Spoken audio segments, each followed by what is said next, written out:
नमस्कार, मैं हूं ज्योत्सना पाटनी। दिव्यांग जनों के लिए खबरों के इस खास बुलेटिन में आपका बहुत स्वागत है। ये स्पेशल बुलेटिन उन लोगों के लिए है जो बोल नहीं सकते, सुन नहीं सकते। तो चलिए शुरू करते हैं दिव्यांग जनों के लिए स्पेशल न्यूज बुलेटिन।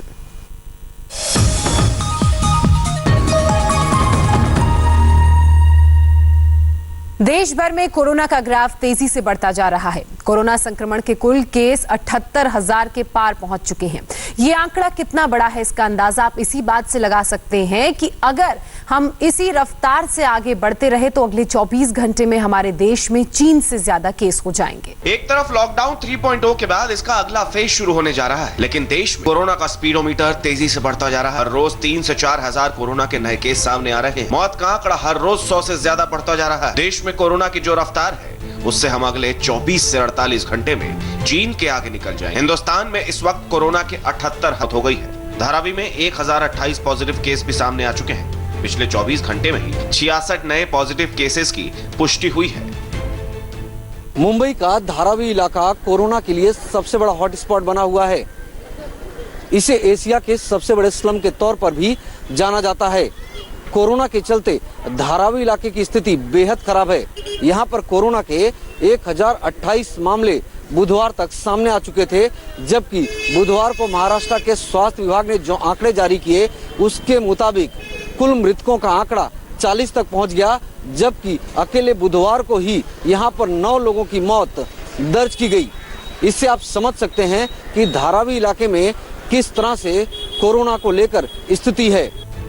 गुजरात में भी कोरोना के केस थमने का नाम नहीं ले रहे हैं। गुजरात में कोरोना के 9,267 केस सामने आ चुके हैं। यहाँ 566 लोग कोरोना की वजह से जान गंवा चुके हैं। गुजरात के बाद तमिलनाडु का भी हाल बुरा है। यहाँ 9,227 कोरोना के केस सामने आ चुके हैं। मौत का आंकड़ा 64 है। राजधानी दिल्ली में भी कोरोना के 7,998 केस सामने आ चुके हैं। दिल्ली में मौत का आंकड़ा 106 है। भीड़ भाड़ वाली जगह कोरोना का संक्रमण बड़ी ही तेजी के साथ फैल रहा है। राजधानी दिल्ली की सबसे बड़ी मंडी आजादपुर मंडी के बाद से अब कोरोना ने अपनी चपेट में गाजीपुर मंडी को भी लिया है। बीते दिन यहां पर 2 कोरोना के पॉजिटिव केसेस सामने आए हैं। बताया जा रहा है कि जो इस मंडी के सेक्रेटरी और डिप्टी सेक्रेटरी हैं, दोनों कोरोना संक्रमित पाए गए हैं। फिलहाल उनका इलाज अब शुरू कर दिया गया है, लेकिन आपको बता दें कि आखिर ये संक्रमण इन्हें गाजीपुर मंडी तक पहुंचा कैसे और ये दोनों संक्रमित कैसे हुए। दरअसल जो गाजीपुर मंडी के जो सेक्रेटरी हैं वो आज़ादपुर मंडी के डिप्टी सेक्रेटरी हैं। ऐसे में 3 दिन उन्हें यहाँ काम करना होता था और 3 दिन वो आज़ादपुर मंडी में काम करते थे। और फिलहाल आज़ादपुर मंडी में 15 से ज़्यादा कोरोना पॉजिटिव केसेस सामने आ चुके हैं। बात करते हैं मध्य प्रदेश की। यहाँ कोरोना के केस भले ही 4,173 हैं, लेकिन 232 लोग कोरोना के खिलाफ जंग हार चुके हैं। राजस्थान में भी कोरोना के 4,328 केस सामने आ चुके हैं। 121 लोग कोरोना की वजह से जान गंवा चुके हैं। यूपी में कोरोना संक्रमितों का आंकड़ा 3,729 है। यहाँ मरने वालों की संख्या 83 है। पश्चिम बंगाल में 2,290 लोग कोरोना संक्रमित हैं, लेकिन मौत का आंकड़ा 207 पहुंच गया है। आंकड़े डरावने हैं। हर रोज कोरोना अपना पैर पसारता जा रहा है। ऐसे में कोरोना की इस किलर रफ्तार को थामना बेहद जरूरी है, वरना अंजाम क्या हो सकता है वो दुनिया के दूसरे देशों में हम सब देख चुके हैं।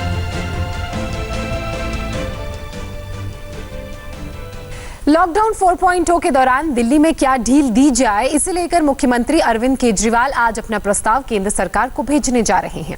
इससे पहले दिल्ली के मुख्यमंत्री अरविंद केजरीवाल ने दिल्ली की जनता से राय मांगी थी। देखिए क्या थे ये सुझाव और किन सुझावों पर केजरीवाल विचार कर रहे हैं। परसों शाम को मैंने सुझाव मांगे थे। 24 घंटे में आपको यकीन नहीं होगा जान के कि 4.5 लाख व्हाट्सएप मैसेजेस आए हमारे पास,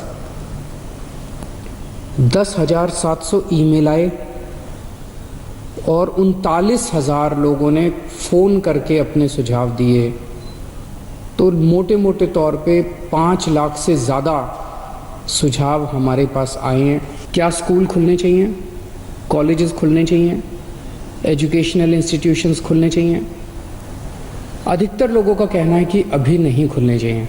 अधिकतर लोगों का कहना था होटल अभी नहीं खुलने चाहिए, लेकिन रेस्टोरेंट खोल दीजिए, खाने की होम डिलीवरी अलाउ कर दीजिए। लेकिन इस पे लगभग लोगों की सहमति है कि अभी बार्बर की शॉप, नाई की दुकान नहीं खोलनी चाहिए, उसमें काफ़ी ज़्यादा कॉन्टैक्ट होता है। सिनेमा हॉल्स, स्विमिंग पूल्स, इसमें अधिकतर लोगों ने कहा कि अभी फ़िलहाल ये नहीं खुलने चाहिए। उनका कहना है कि ऑटो रिक्शा और टैक्सी खुलने चाहिए। अधिकतर लोगों ने कहा कि बसें खुलनी चाहिए, लेकिन सोशल डिस्टेंसिंग के साथ बस में 20-25 से ज़्यादा सवारियां नहीं होनी चाहिए। कुछ लोगों का कहना है कि मेट्रो भी लिमिटेड तरीके से खोलनी चाहिए, पूरी नहीं खोलनी चाहिए। अधिकतर मार्केट एसोसिएशंस का ये कहना है कि मार्केट और मार्केट कॉम्प्लेक्स खुलने चाहिए। उन्होंने कहा जी ऑड इवन करके खोल दो, एक दिन आधी दुकानें, दूसरे दिन आधी दुकानें। देश का गरीब इस मुसीबत की घड़ी में दो लड़ाइयां लड़ रहा है, एक कोरोना से तो दूसरा बेबसी और भुखमरी से।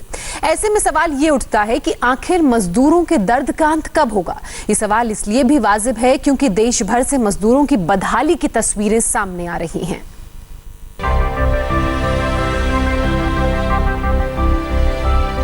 कहाँ से आ रहे थे? हाँ? बाहर कमाने गए थे। हाँ जुगाड़ हुआ नहीं। हाँ आने का पैसे का। कहाँ से आना हो रहा है? हैदराबाद से आ रहे हैं। तो कोई शासन ने आपको कोई व्यवस्था नहीं दी क्या?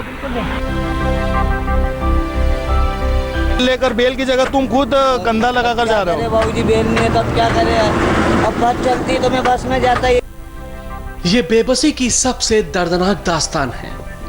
ये तस्वीरें दिल दिमाग को झकझोर देने वाली है। गरीबी से लाचार मजदूरों की मजबूरी ऐसी कि देखकर किसी की आंख से आंसू निकल जाए। इन तस्वीरों को बयां करने के लिए शब्द छोटा पड़ जाता है। चमकती पक्की सड़क के किनारे ट्रॉली बैग खींचती बेबस मां और ट्रॉली पर लटका एक मासूम। सोशल मीडिया में वायरल ये वीडियो कोरोना और लॉकडाउन में रोजी रोटी से महरूम मजबूर मजदूरों के पलायन की एक दर्दनाक तस्वीर है। पांव में छाले पड़े तो पड़े, इस मां के कदम रुकने का नाम नहीं ले रहे। बच्चा थक गया तो उसे ट्रॉली पर सुला दिया। मंजिल सैकड़ों मील दूर, कदम थक गए तो वक्त निकल जाएगा, इसलिए ये मां अपने मासूम के साथ ट्रॉली को खींचती जा रही है। वीडियो बनाने वाले ने पूछा कहां जाना है तो घूंघट की आड़ से इस बेबस मां ने कहा महोबा झांसी। महोबा झांसी। अरे तो प्रशासन बस की व्यवस्था कर रहा है ना, बस से चलेगा तो लोग पैदल कहाँ जा रहे हैं। इस मां का वीडियो बनाने वाले ने बताया कि सरकार बस का इंतजाम कर रही है, लेकिन इस महिला को तो बस घर पहुंचने की जल्दी है। उसे पता नहीं बस का इंतजाम कौन कर रहा है। उसके साथ और कई लोग हैं, महिलाएं हैं, पुरुष हैं, किसी के सिर पर गठरी, किसी की पीठ पर बैग, सब यूं ही गांव लौट रहे हैं। कोरोना काल में मजदूरों की बेबसी का अंत कब होगा मालूम नहीं।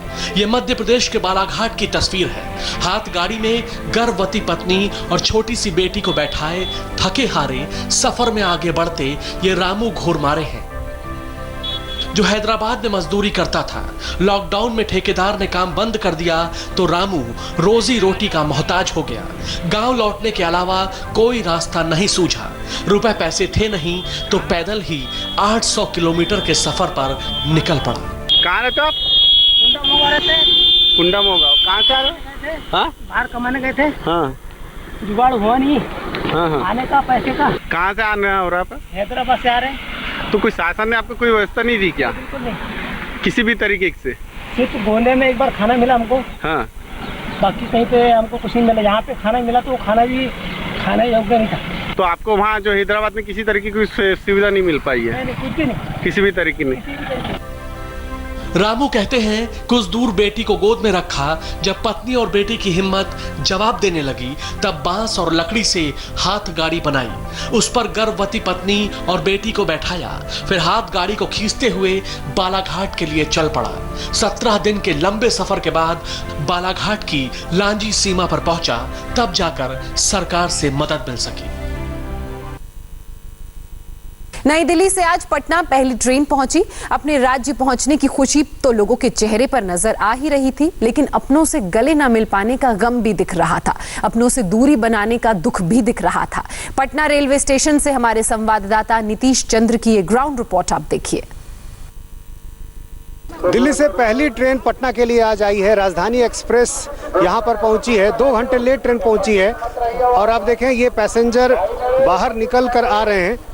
अधिकांश यात्री वो हैं जिन्होंने टैक्सी बुक कर रखा है। परिवार के लोग बहुत कम दिखाई दे रहे हैं जो रिसीव करने आए हैं। और आप देखें जितने भी लोग बाहर निकल कर आ रहे हैं वो बाहर निकल कर टैक्सी वालों से बातचीत कर रहे हैं। बाहर भी पहले ही से इजाज़त दे दी गई थी कि ओला उबेर जैसी कंपनियां यहां पर आ सकती हैं और यही कारण है कि यहां पर बहुत सारी जो गाड़ियां लगी हुई हैं टैक्सी वालों से लोग बात कर रहे हैं। परिजन बहुत कम दिखाई दे रहे हैं, परिवार के लोग बहुत कम हैं और अधिकांश लोग चूँकि दूसरे ज़िलों से भी आए हैं इसलिए गाड़ियां सिर्फ आई हैं। कई लोग ऐसे भी हैं जो दूर से एक दूसरे से मिल रहे हैं, बहुत करीब नहीं आ रहे हैं। बाबा को प्रणाम भी नहीं किया। अभी सोशल डिस्टेंसिंग है तो थोड़ा देर बाद सैनिटाइज करके प्रणाम करना है। रोशन रानी भी दिल्ली पहुंची हैं ट्रेन से, पूर्णिया की रहने वाली हैं, इसलिए इनके मम्मी पापा इनको रिसीव करने के लिए आए हैं। आप देखिए मम्मी पापा भी हैं लेकिन दूरी बनाकर रखे हुए हैं। ये बताइए कि जब आप यहाँ पर पहुंची, पापा से इतने दिनों के बाद मिली, तो क्या उनको आपने चरण स्पर्श किया? हाँ सर, की तो जरूर है क्योंकि हमारा कल्चर है और हम वो करते तो जरूरी है। वो कैसे क्या सावधानी रखी? सोशल डिस्टेंस तो रखना जरूरी ही है, वो तो रखा ही। मंजू देवी गाजियाबाद से आई हैं, सिवान की रहने वाली हैं, इसलिए पति उनके सिवान से उनको लेने के लिए आए हैं। आप इनको रिसीव करने यहाँ पर आए हैं, तो इतने दिनों के बाद जब आए तो मन में एक शंका भी थी क्या कि बहुत थोड़ी दूरी बना के रखें? तो अलग रखेंगे अभी तो जो 14 दिन 21 दिन का टाइम उतना दिन अलग रहेंगे। आप लोगों को क्या गाड़ी नहीं मिल पा रही है? गाड़ी नहीं मिल पा रही? आप गाड़ी नहीं मिल पा रही और जो ये कह रहे हैं प्राइवेट वाहन करने के लिए 3-3 हज़ार रुपये यहाँ से दरभंगा का मांग रहा है, उसमें 2 आदमी बैठेगा। इतना कहाँ से हो पाएगा हम लोग? अगर नई दिल्ली रेलवे स्टेशन में देश भर के कई बड़े शहरों से रोजाना स्पेशल ट्रेन आ रही है। ऐसे में दूसरे राज्यों से आ रहे यात्रियों के लिए क्या इंतजाम किया गया है, देखिए संवाददाता दीक्षा पांडे की इस रिपोर्ट में। ये नई दिल्ली रेलवे स्टेशन के अजमेरी गेट साइड का नज़ारा है। दरअसल यहाँ पर अलग अलग राज्यों से पहुंचे हुए लोग जो ट्रेन से सफ़र करके यहाँ पर आए हुए हैं, आज उनके लिए डीटीसी बसेस का इंतजाम किया गया है। दरअसल ये बीते दिन पूरी अव्यवस्था देखने को मिली थी। लोग बाहर खड़े होकर इंतजार कर रहे थे, ना उनके लिए कोई गाड़ी की व्यवस्था थी, ना कोई कैब बुक हो रही थी। फिलहाल आज की तस्वीर ये है कि आज यहाँ पर डीटीसी बसेस का इंतजाम किया गया है। दरअसल यहाँ पर 2 तरीके की बसेस हैं, एक अम्बेडकर स्टेडियम के लिए और दूसरी शिवाजी स्टेडियम के लिए। शिवाजी स्टेडियम वो पहुँचेगी हरियाणा बॉर्डर तक के लिए लोगों को पहुँचाएगी और साथ ही दूसरी जो है वो यूपी की तरफ आनंद विहार तक पहुँचाएगी। अभी आप तस्वीरें देख रहे हैं, यहाँ पर जो यात्री हैं उनको बिठाना शुरू कर दिया गया है। आप लोग किस तरह से मैनेज कर रहे हैं? मैनेज तो मैडम कर ही रहे हैं। ये यहाँ पे अम्बेडकर स्टेडियम तो जाएगी गाड़ी है। अच्छा ठीक है, बाकी जो यात्री हैं उनको जब आप अम्बेडकर स्टेडियम पहुँचाएंगे तो वहाँ से आगे की यात्रा कैसी तय करने वाले हैं? वहाँ से दूसरी डिस्ट्रिक्ट अपने डीसी ऑफिस तक छोड़ रहे हैं, सारे मैनेज कर रहे हैं।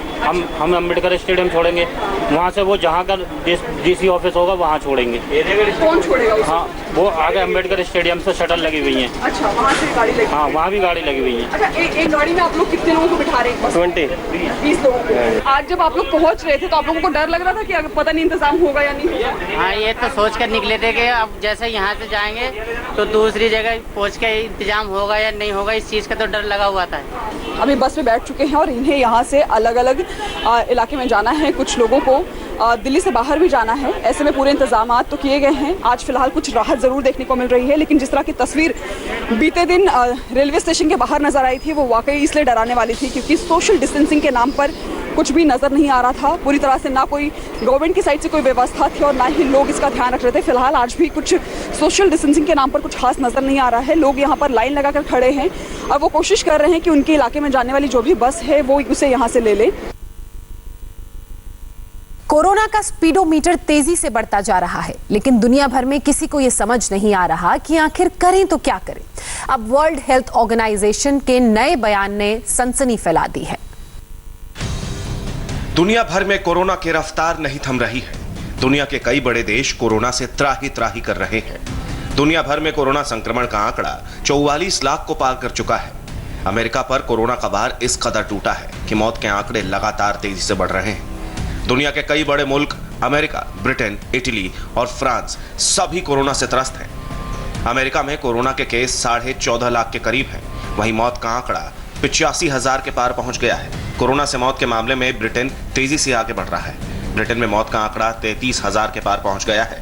वहीं कोरोना के केस 2,30,000 पहुंच गए हैं। इटली में भी मौत का आंकड़ा 31,000 के पार है। वहीं स्पेन में कोरोना के केस 2,71,000 है। मौत का आंकड़ा यहां 27,000 के पार है। फ्रांस में भी कोरोना से मरने वालों की संख्या 27,000 से ज्यादा हो गई है। वहीं रूस में अचानक कोरोना विस्फोट हुआ है। बीते कुछ दिनों में देखते ही देखते रूस में कोरोना के केस 2,42,000 पहुंच गए हैं और रोजाना यहां करीब 100 लोगों की मौत हो रही है। अमेरिका में कोरोना से हो रही मौतों ने एक बार फिर रफ्तार पकड़ ली है। बीते 24 घंटे में अमेरिका में 21,700 से ज्यादा केस सामने आए हैं। 1,772 लोगों ने दम तोड़ दिया। इससे पहले बुधवार को 22,200 केस सामने आए। मौत का आंकड़ा 1,630 था। हालांकि रविवार और सोमवार को लग रहा था कि कोरोना की किलर स्पीड थम रही है, क्योंकि रविवार को अमेरिका में मौत का आंकड़ा 750 था और सोमवार को 1,008। एक तरफ जहां ये डराने वाले आंकड़े सामने आए हैं, वहीं WHO के एक बयान ने सनसनी फैला दी है।